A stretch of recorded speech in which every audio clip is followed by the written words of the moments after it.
name's Keegan Eichelman. Thank you. Today we're talking about writer's block, really fun topic. More like everybody hates writer's block in the community. So I, because we're bookish people, I went and I looked up the definition of writer's block, which is a psychological inhibition preventing a writer from proceeding with a piece. So psychological. And my picture was there. And it had a bottle of alcohol next to it. How to cope. That's it. How to overcome. How to overcome. Yes. So that is our topic today. Everybody want to introduce yourself? Do you want to start? Okay. All right. So my name is Kim Headlee. Currently writing Kim Iverson Headlee. My first novel was published by Simon & Schuster in 1999, and I'm a hybrid author, so I'm currently an independent author publisher. And we will talk about writer's block and all of that, so introduction. I'm Hekla Petursson. I'm the odd one out at this table, not only because I'm dressed this way, but I'm a fandom guest. I have a podcast on ABC Channel 8 in Richmond, Virginia, but I'm also a screenwriter.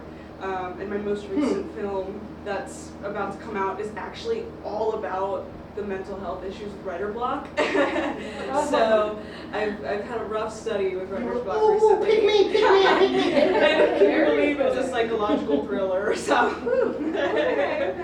I'm Keegan Eichelman. I've written 50 books. I write in a bunch of genres, but I specialize in young adult and lit RPG. It's been really fun, as well as paranormal.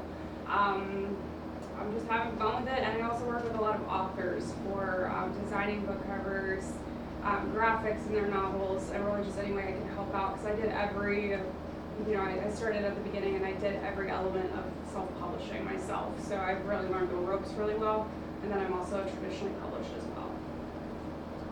Hi, I'm Jason Hansa. I write in an IP, it's Battletech, and if you play the MechWarrior video game, it's the tabletop version. They're playing it down in the game room. So I'm an IP writer, so I have to play in the sandbox that others have provided, but other than that, I really enjoy it. Jay and Beal, I answer to Jules or Julia. I am half of the controlling arm of Golden Fleece Press. I'm also a children's author and a books for adults author, which is not the same thing as adult books. Not that I wouldn't write an adult book, just I haven't currently. And yeah, I've written, I don't know how many books.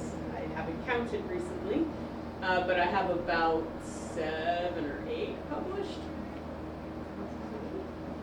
So writer's block. What defines writer's block, and is it different for different authors, the way it manifests? Let's start there. Yeah. Yes. Something that, writers will think that they're doing something wrong, because everybody's got a different way of writing.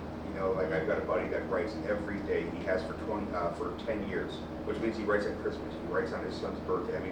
And I can't fathom that. I like taking the weekend off, maybe. And so you have to find your way. And there are a lot of writers that will kind of think and maybe jot notes to themselves and kind of ruminate like it's in the crock pot of their brain for 3 weeks, and then they write for about a month, and then they repeat. That's not writer's block. So if that's you, you're fine. Yeah. So I wanted to kind of put that out as a kind of a baseline. There's different ways of writing, and that's not writer's block. Well, I'll tell you what writer's block is to me. In 2007, my literary agent came back from a Book Expo America convention with a blanket message to his client list saying, hey, I've met a publisher who is interested in acquiring manuscripts that are sequels to 19th century authors' works. And I thought, oh, what about, because my wheelhouse is Arthurian legends, what about a Connecticut Yankee in King Arthur's Court? And they were like, yeah, great, as long as you update it for the 21st century. So I had a premise, and I dove right in, and 50 pages later, it hit me. Who the hell did I think I was trying to emulate the father of American literature? And that doubt stopped me for 3 years. And I couldn't work on any of my other projects, nothing. I was, wow, dead in the water. Writer's block for me, the first time it really hit me was in film school, where I'm in classes where, of course, you're turning in beautiful works of art that you think are your magnum opus when you're 19. And I was in one where we needed to write a feature film in the span of like 3 months and have all of these really impressive professors read them. And like 30 pages in, I just kept telling him I can't do it. I don't feel very inspired by this class. Everyone's gonna hate what I'm writing, and I just totally was blanking. And I quit the class because I put so much pressure on myself, and that's writer's block to me. Yeah, I mean, I definitely haven't written anything in an age, not because I'm blocked, but because I just don't have time. I went back to school and got a bachelor's degree in accounting, and then started a job working in government space. That's a symptom of writer's block. So by the time I'm done with a 65-hour week, my brain is putting in the corner, and it's not that I don't still have ideas, but when I was a stay-at-home mom and I had sort of all the time in the world to write, I think the worst, usually it's deadline adjacent, but I was doing National Novel Writing Month, which is a thing that's kind of gone out of zenith recently. But when I was doing it, it was forever and a day ago, and I had this story, and it was a sequel, and I was rocking along, and I zero draft very quickly, so usually it doesn't take me very long to go at all.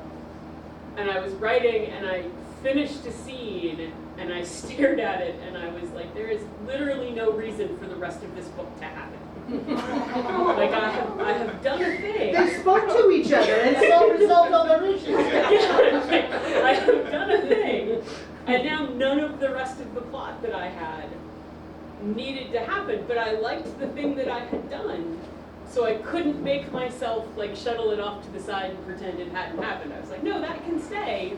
I just need to like come up with a reason for the rest of this book to happen, and for like days. And when you're like NaNoWriMo, you get 30 days, so spending 2 days staring at the screen going, but I want this thing to happen, was not a good plan.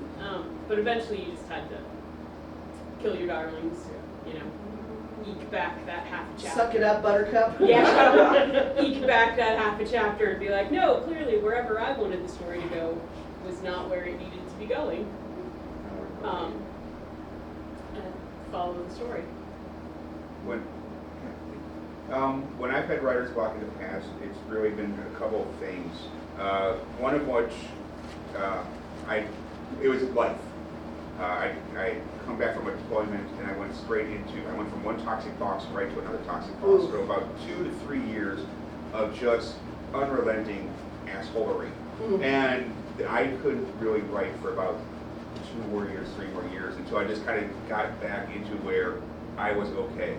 So that happens, and it's okay to take that time until you're ready again. Mental health is health. The other one, like I've seen, where you have this big project and it just seems too big. I mean, maybe it might have been with your screenwriting thing, but you're sitting there looking at it as the project, like, oh my God, this is huge. And I've had to learn in those situations to take it like an elephant. You eat an elephant one bite at a time. Just break the project into smaller projects and then smaller projects. Just whatever it takes for you to feel comfortable, and do it like that. For the book I just turned in a couple months ago, I had to do it something I've never really wanted to do. Normally I am a front to back kind of writer. I just sit there and I start at the beginning, I write till the end, and close the book. I had to it had 2 main characters, and so I kind of wrote one whole thread while I let my brain figure out what the heck was going on. Because I knew the parts, but I didn't really know. So I am like, okay, in order to keep this moving, I'm going to do this a different way. And then, sometimes that might get you through it, to sit there and do different parts of the book and then kind of stitch it back together. And then finally, you get writer's block when you hate your own ideas. And that book made me, that's where it's important to know your own writing style and to take a walk away. Like, you know what? I'm going to put the book down, I'm going to close the laptop, I'm going to go see a movie. You know, do something else that you love. We all love stuff. So do anything else and let your brain just heal. Let it think, let it breathe, and then come back to it. And maybe you'll find whatever it is that's blocking you. I will add one thing to that, which is what got me out of my 3-year writer's block. I'm sorry, my throat is just, there's like no volume there. I exercised. We had a treadmill, and I finally was getting on the treadmill every day, and I think it was probably, I probably had some depression going on and all of that, and exercise will help produce those endorphins. And even there was I can't remember her name, she was a staple workshop presenter at Romance Writers of America National Conference for years ago. And she talked about writing a book in a week, not just a month, but a week. And it was before the NaNoWriMo thing, Yeah. And one of her key points was get up and move.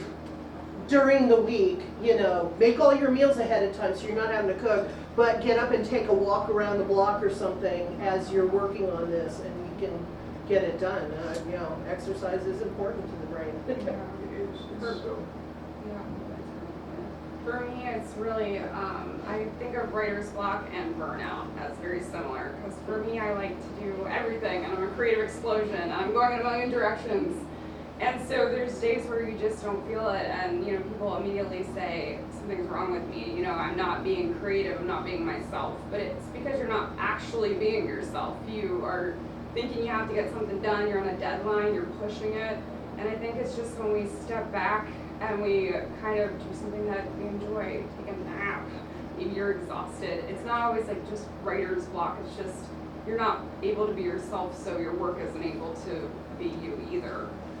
So that's really how, when I'm exhausted, that's when I can't be creative. That's what I've associated with, at Yeah. least. I think it doesn't hurt to change projects Yeah. either. There'll definitely be times where I'm working on even not initial writing, like if you're editing, right, and you're sitting and you're staring at the scene and you're like, I know it's not right, I know something else needs to be happening, Right. but I've just been sitting here staring at it for 6 hours because I can't figure out what to have happen instead. Yeah. Go away and work on something else. The new is always shiny. Go start a new thing. I have a white whale I've been working on for like 10, 15 years now, and that's when I'm stuck, I go work on the white whale. I just sit there and I'll write a chapter, or I'll write another 1,000 words of that project, which I assume I'll finish eventually. Sometime. I think we all have those. Yeah. But at this point, it's more my project, it's my side, yeah. And how do you know when it's writer's block, or if you're just having a difficult scene? If you're having a difficult thing that you have to just push through, maybe it's something you don't like writing, like I hate putting my characters in a tough spot, and you gotta do it if you're creating drama. Talk to the duck. Well, It's a program. Oh, okay. It's from computer programs. They'll put a little rubber duck on their desk. And when they run into an algorithm or a thing that they can't program, they explain the problem to the duck, because sometimes when you're explaining the problem to the duck, by breaking it down for someone else, you figure out the solution. Mm-hmm. And so yes, I talk to the duck, which is often my kids or my wife or coworkers that have no idea what I'm talking about. But I don't talk to like a rubber duck. But I have solved a lot of those problems by trying to explain the problem to other people. It's like, oh, I know what I need to do. And I just go wander away and they're like, good talk. You've been helpful. What? They won't say a word, they'll just listen to me talk, and then I'm like, oh, okay, thanks. Love y'all. And I just wander away. Exactly. So, and they know it, that my kids will refer to it sometimes, like, they'll say that they're the duck, I was dad's duck for a minute, I agree. I think sometimes writing feels so personal that aside from the duck, like having friends to be like, imagine if we had that. Having a friend to be like, hey, let me explain this to you like a kindergartner would hear it and let me know what you think. Sometimes it's hard because when they give you the answer or the piece you're missing, you're like, oh, well, that wasn't my piece. You made that. Now you're like, oh, it's not fun anymore. You thought of the good idea. And so I find the weird boundary between, is it a logistical issue I need to solve? Like, is this where I need to get kind of techie and logistical, or is this a creative issue where I need to think of some fanciful way to problem solve? Because whenever I feel like I hit a break, I'm like, okay, it's time to problem solve. Am I being emotional, or am I just really tired, or am I in the wrong space? So yeah, it kind of feels like problem solving, like if you're at work and I have to ask my manager, hey, how do I do this? Yeah, I treat it the same, I think. Okay. Feeling it out. Yeah. I'm gonna get real for a moment. I mean, really real. I lost my daughter to cancer in 2021, and she was 25. She was very creative. She was kind of a chip off my block in the sense that she loved to write. She would always encourage me, Mom, just sit down and write. And at the time, I was working on this book, which is the sequel to this one, and I promised her that I would finish it. And I had to, it was the toughest thing to do, but a month after she passed, I went back to the manuscript and I started working on new material. But the problem was I was so wrapped up in grief that I could not evaluate whether those words were actually serving the story or not. Turns out they did. Okay, but actually, I don't mind those kinds of times because that's when I can tap into the deepest emotions. So that's why I forced myself to write, because I knew that I could draw more out of myself during those periods. It's hell. Oh God. But there's just no fun to it, and and life sucks because I miss her. But yeah. Yeah, it's hard to write through grief. When my dad died in 2016 and my mom had dementia and had to come live with me, and it was like, it was just not a fun ride. It was a solid year, not fun. But I definitely noticed that the things that I was in the middle of writing, all of those projects I just had to walk away from. Because the person who started that book was not the person who was there to finish it. And I was never going to be able to connect the two.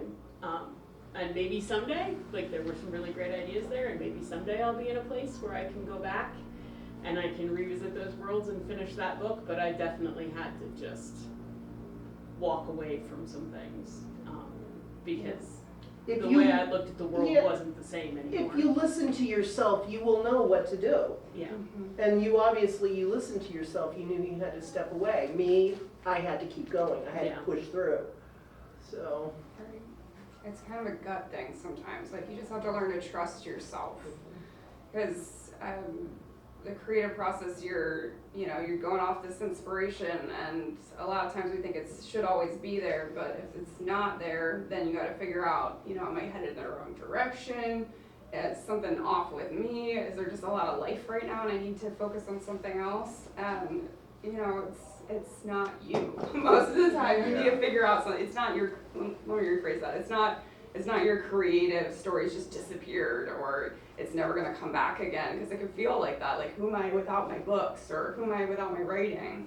But it comes back. You're always you. You just have to keep finding yourself in a way, find your way back to it. Yeah. Yes. That reminds me of this problem that was discussed a lot on I think on Tumblr for the most part, where Tumblr's really popular for discussing mental health, and also really popular for writers, so the two come together a lot. And there's an issue that I ran into as well, where there was a time when I felt like the best ideas could only come when I was in my worst moments, or like a manic moment, and I would just kind of wait for the nights where I was feeling extra emotional to write. But then I'm also attributing writing, which I love, to this really upsetting thing, which is my mental health being poor. And so there were nights where I was like, I can't figure out what to write, and I would kind of put myself in a bad mental health space, thinking it would help me come up with these emotions and these characters with depth. And so that's a kind of similar problem that I've seen a lot on social media as well, where it's like you gotta write when you're feeling good and when you're feeling bad, and not attribute it to one or the other. The tortured alcoholic writer. I Yeah. can only Yes. write when I drink. That's Yeah. a good way to wind up with a liver problem and not a publishing career. So this is where I'm gonna mention something that was mentioned on the previous panel.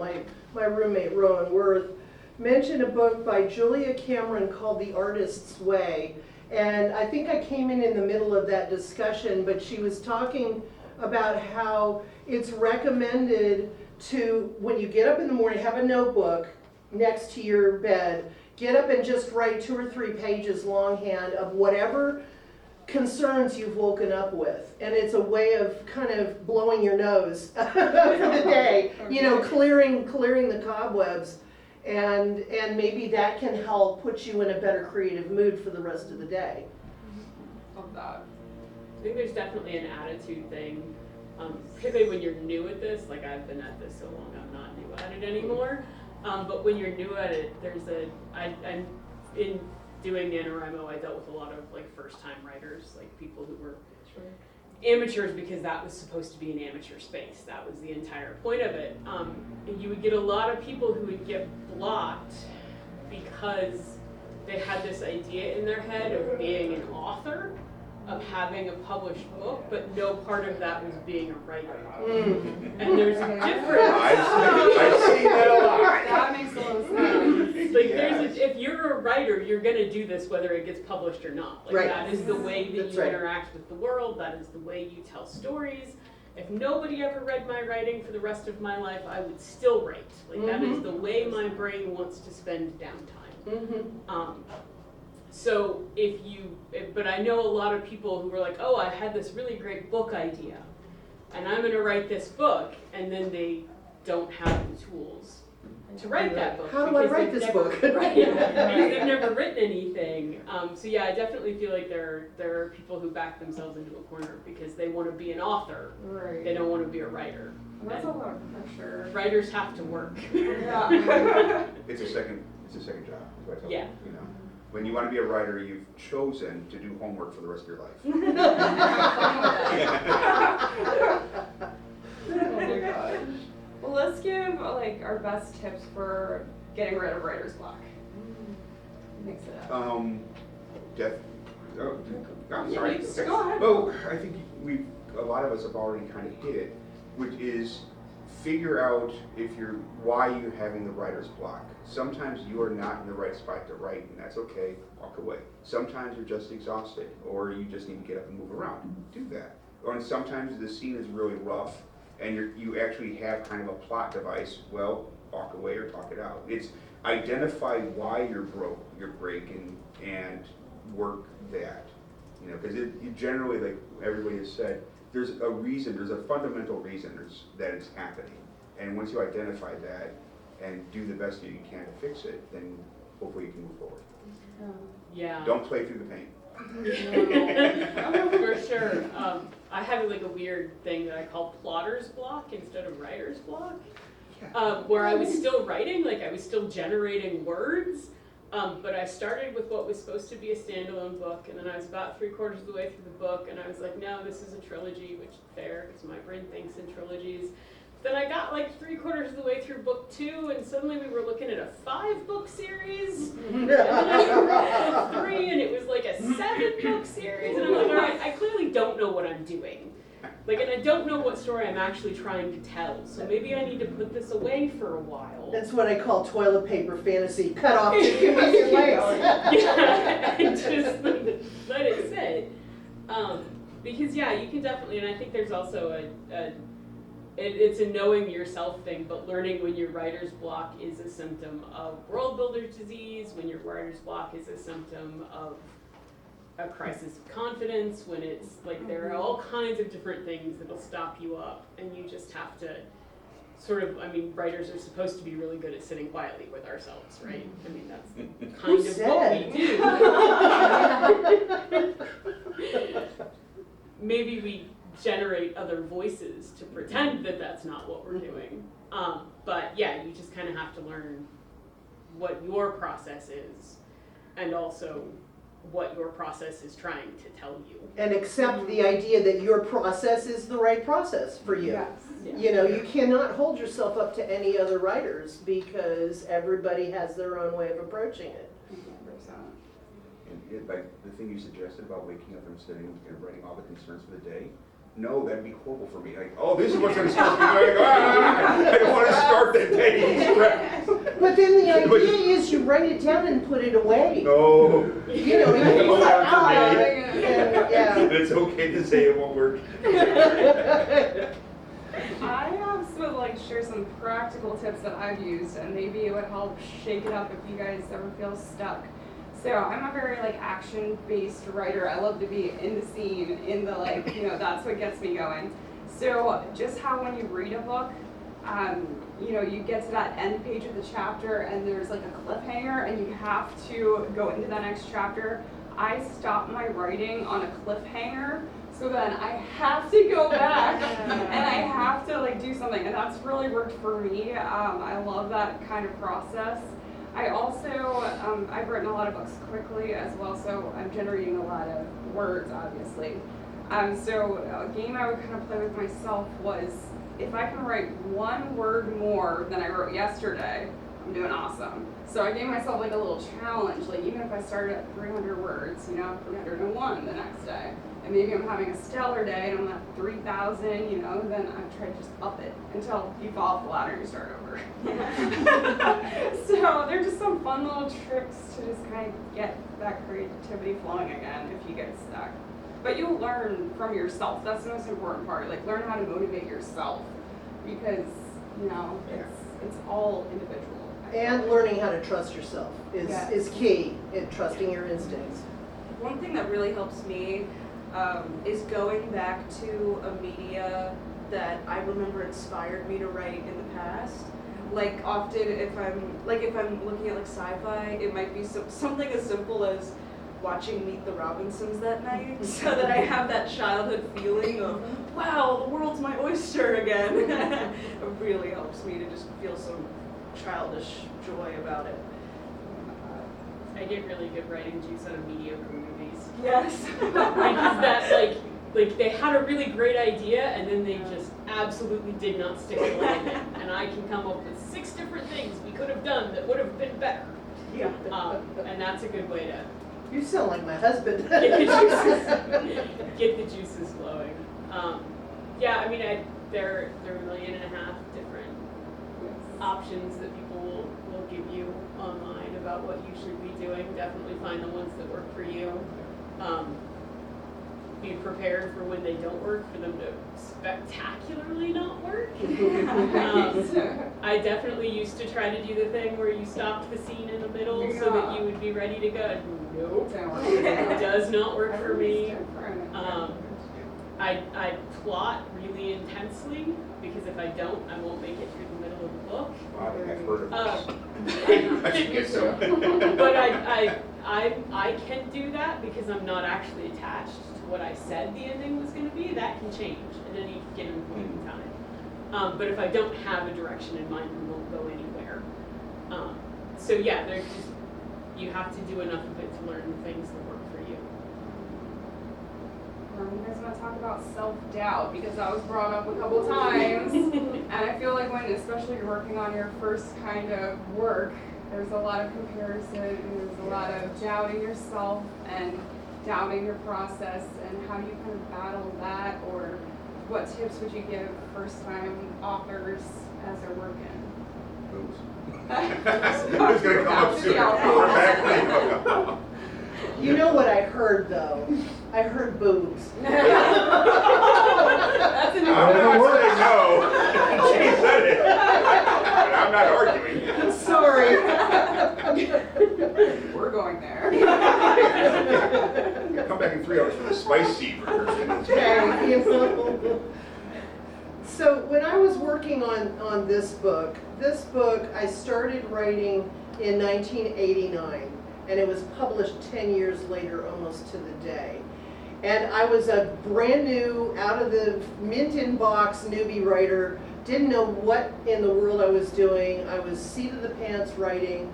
my first draft was 70,000 words, and I got to the end and it was like, oh crap, I missed introducing 2 characters that I need, so things like that. So I was in this cycle in 1989, in the 80s and 90s, you know, there was a lot of submissions and sending paper manuscripts through the mail and all of that. So I'd send my book out to be looked at, and then I'd think about things to polish, and I'd get the rejection, and then I'd send out all of that.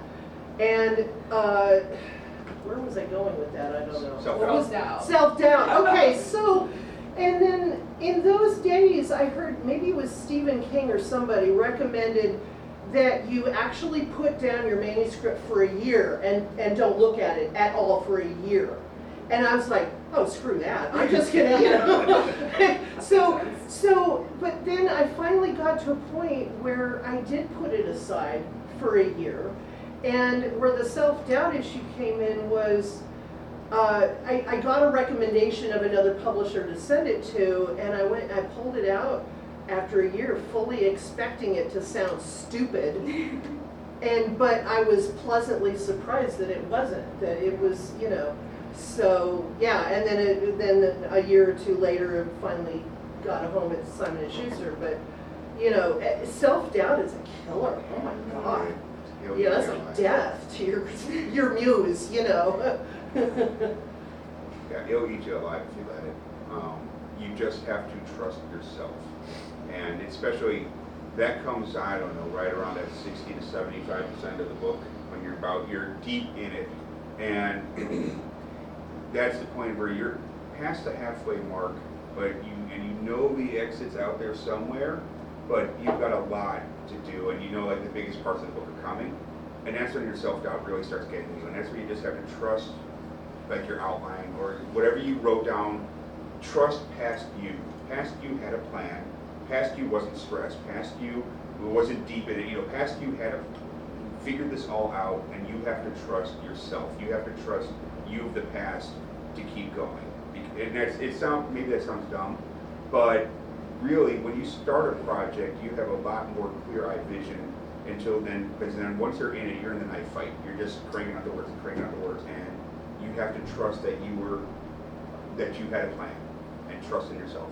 Yeah, I think trust yourself, your subconscious. Mm-hmm. We're all raised on story, right? We all watched movies forever. We all read books forever. Like your brain understands story in a way that you consciously will not ever.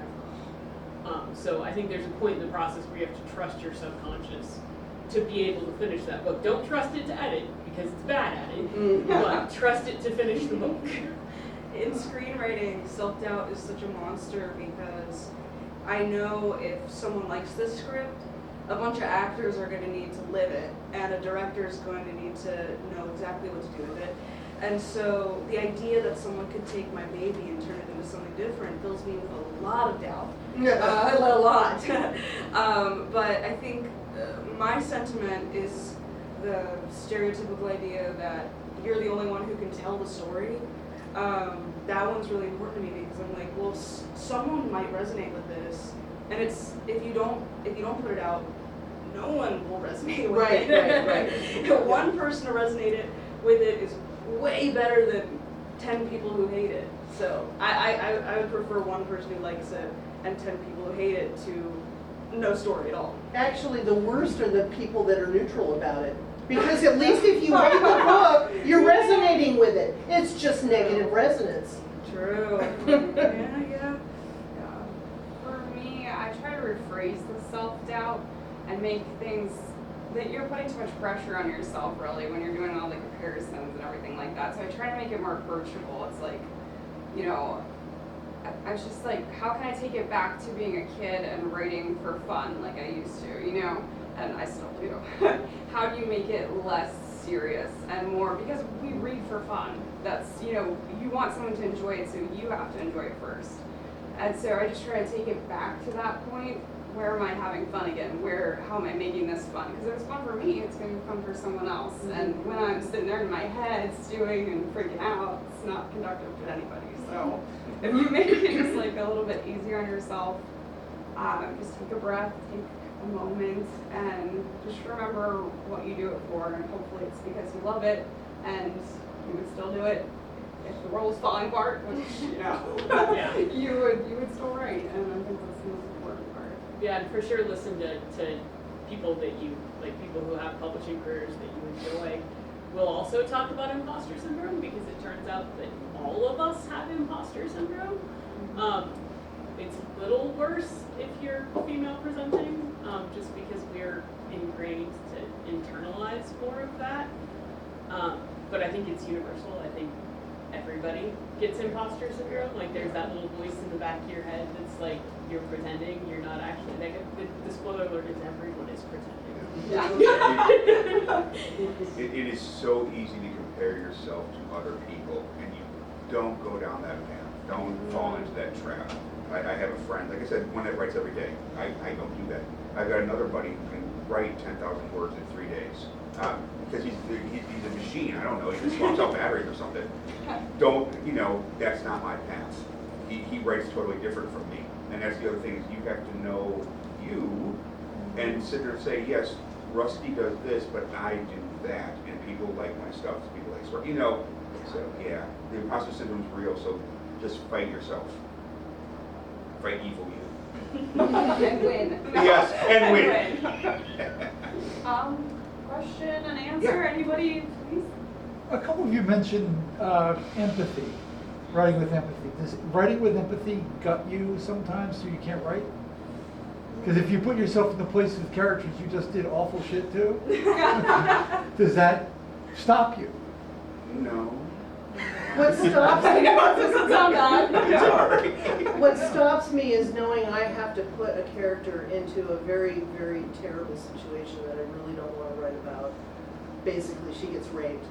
And, and I don't want to, I love her, okay? I don't want to, but I know I'm going to have to get past that point and proceed so that she can heal and I can heal. In the same vein, I think when I'm writing and I'm doing something horrible to a character, I kind of just hope that seeing it will make people think, or like make me think. Like even though it's an awful act, in some way I'm learning from it, someone else might learn from it, and I have to remind myself that the bad stuff is equally as valuable to me. The bad stuff just sets up the good stuff that happens later. Yeah. It's all for character growth too. I feel like you're putting your emotions, you're hitting a rock bottom with your main character, and then that's how you grow. I mean, we wouldn't grow if we didn't face challenges, and so of course there's going to be this real emotional struggle where you're at the bottom, but it's the clawing the out, and yeah, it can affect your writing. You can get in a place where you're like, wow, it's a really hard scene to write, I'm just going to chill, for a day here and pick it back up.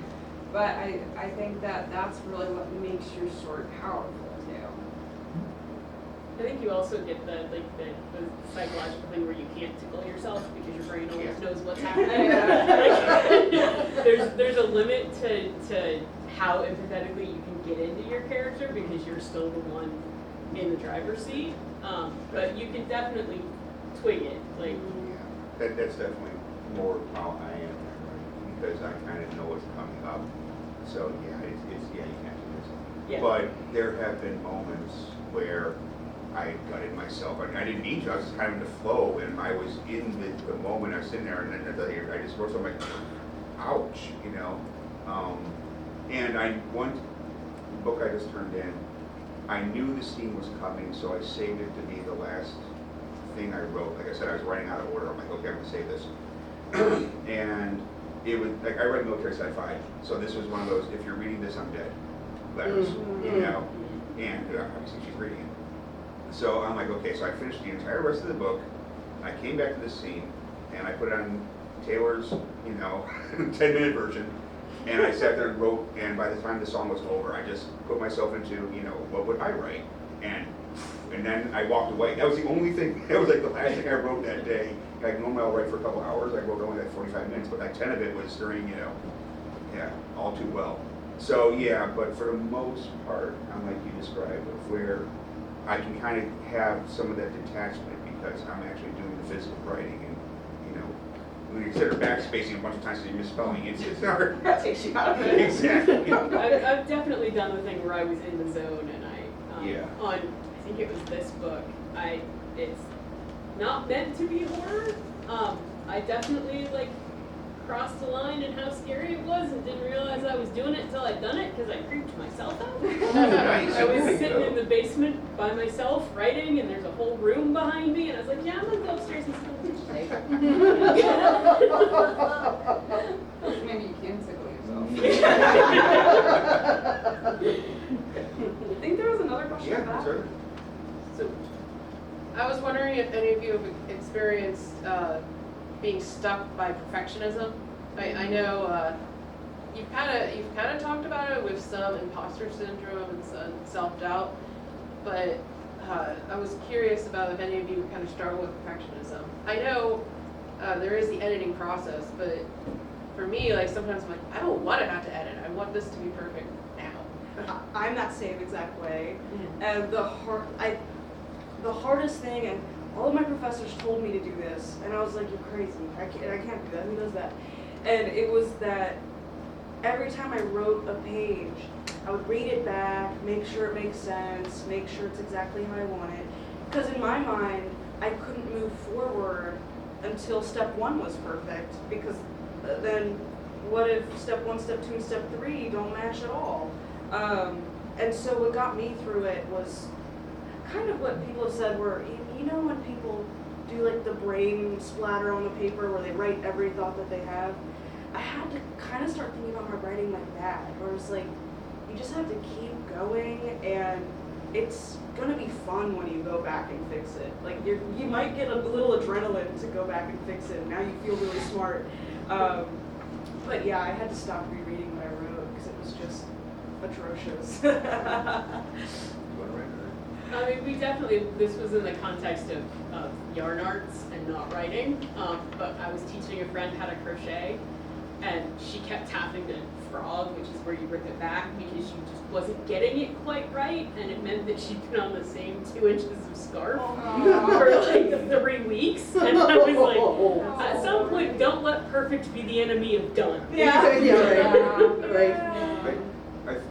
It's real easy to get caught in that trap when you're like starting out writing, especially. Like everything has to be perfect, and number one, it'll never be perfect.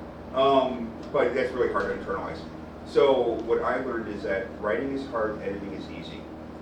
Just plow forward like you're breaking the ice. Just keep charging forward, because there's going to be a day where you're like, I really don't want to write, but I'll go back and edit. That's when you proofread. You know, like one day when you're just really not in the mood to write, but you're okay with like making a gin and coke and just kind of looking over your own stuff, that's when you edit. Don't do it in the moment. Writing is hard, editing is easy. Just do it later. You know, just come back to it.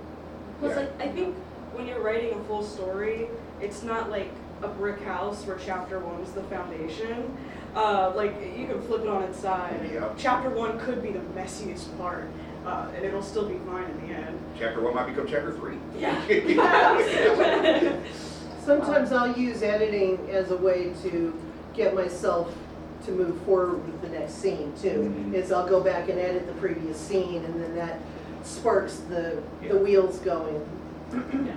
Especially if you've taken a couple days off. Mhm. It's actually kind of nice to sit there and play with the sentence and play with and tinker and stuff like that. And what you're also kind of doing is you're fixing your first draft as you go, if you do that, as you keep going, and then you go back and play with it a little bit, but never stop drafting to play with it. Just Mhm. keep plowing forward.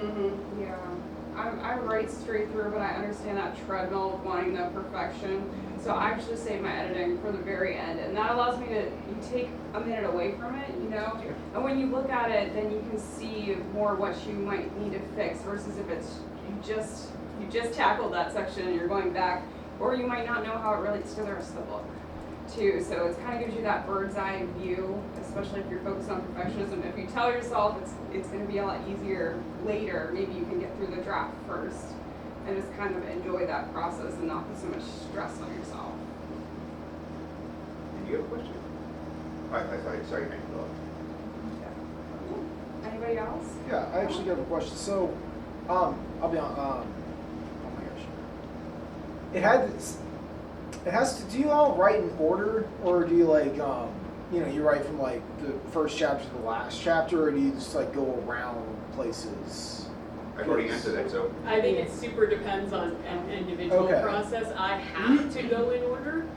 Okay. I tried Scrivener, somebody mentioned it in the last panel, and the joy of Scrivener is that you can kind of move your chapters around if you need to, and that destroys the entire book for me, Oh, no. and it falls apart. Like, I have to know what's happening, and I have to start at scene 1 and write till the end. Yeah. So I know. Sorry.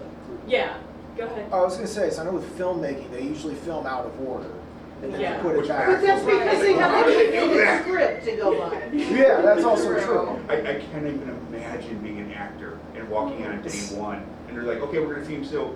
Your death scene right now. Ow! I contest it. It's the worst. To be like, hey, welcome to set. Can you read page 5? And they're like, what? Yeah. But it kind of changed how I write, where I'll start, well, if anyone saw what just happened with Stranger Things, they had not finished writing the season before they started shooting it. And so the actors were on set and they had no clue what they were going to do the next day. They had no clue what the story of their character was going to be. And so that recently encouraged me to, when I start, to maybe take a pause when I don't know where it's going and maybe write a little bit of what I think the end is going to be so I know where it's going to go. But same with what you were saying earlier, where maybe I start at the beginning and I skip this major moment that I know is going to happen and I'm not ready for yet, and I come back to that when I feel a little more ready. Yeah. But kind of like how filmmakers do. They just go back to that crazy action scene later and do the crying right now. Because the lighting is right. Yeah. Like, perfect. Cry one more time. Yeah, I feel like it's really personal. So whatever works for you, just go with it. Trust yourself, you Okay. know? I'll be honest, I'm not much of a writer myself. I'm actually a computer programmer, so Yeah. actually currently I was thinking about making like some 3D game and then make a map pack for like the old Doom games. So I'm I have a writer's block on those. Well, you just wait till things come So- to you, too. Exercise. I am working on that. I was supposed to do it yesterday. It's work. I If got more. everybody, we have to wrap up here, so if everybody will just kind of say where we can find you and where do we start? Go to start. I'll start, yeah, sure. So I'm giving a solo presentation, it's an art track presentation tomorrow at 10. And I will be, they bookended me, so I'm moderating the sagging middle panel the last hour of the programming day tomorrow. But between now and then, please find me in the dealer's room, the main dealer's venue. Online, you can find me at the Hekla, pretty simple, on social media, or my show is the 8-Bit Pop Culture Show. Today, my other panels, I'm doing the talking about the newest Star Trek show. We're talking about that later today. And then later, talking about Godzilla Superstar. And then I hope I see everyone at karaoke. And then tomorrow morning, I'm talking about tabletop role-playing games as a tool for neurodivergent people, which I'm super stoked about. Yeah. And I have some cards if anyone wants them. Yes. Ooh, I will is it get the card. question? No, I want a card. She wants cards.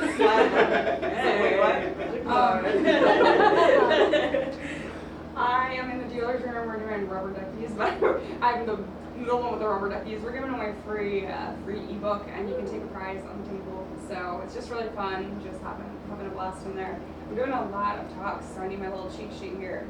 But I'm Tell talking, people they can talk to the duck. Yeah, I mean, talk to the duck. I'm talking like Which it is an works. actual Go get thing. one. See? Yes. I'm crazy. I mean, I'm I was like, what? I'm gonna try that. I'm gonna try that. Yeah. So I'm talking about young adult and middle grade novels at Middle 6. grade. That's what the MSTG stands for. Yeah, I write young adult, but I am interested to hear this dynamic. And then I'm also talking about tabletop role-playing games as collaborative storytelling, which is pretty cool. That's at 8. And then which tropes need to be vaporized is tomorrow. So that should be pretty entertaining. Phaser's set to kill. We'll find out what opinions are. Awesome. For panels, this was my last one of the day, but you'll probably see me sitting in a lot of them. I'm also doing the neurodivergent TTRPGs tomorrow. I'm doing the benefits of editing at 10, and then panting versus potting. You can find my stuff on either Amazon.com or BooksAMillion.com or DriveThruRPG. And then you can find me on Discord. And I have an Instagram, which is only for work, and so about writing and baptism. Cool. My website is jmbeal.com. The press is goldenfleecepress.com. This was my last panel of the con, but I will be wandering around tonight, and then I might be around for a little bit tomorrow morning. I have business cards, I have books. If you want to talk about publishing or writing, or I mean, if you want to talk about auditing in government, I am here for it. But I don't think anybody else wants to have that conversation. We're gonna pass on that one. Round of applause for everybody up here.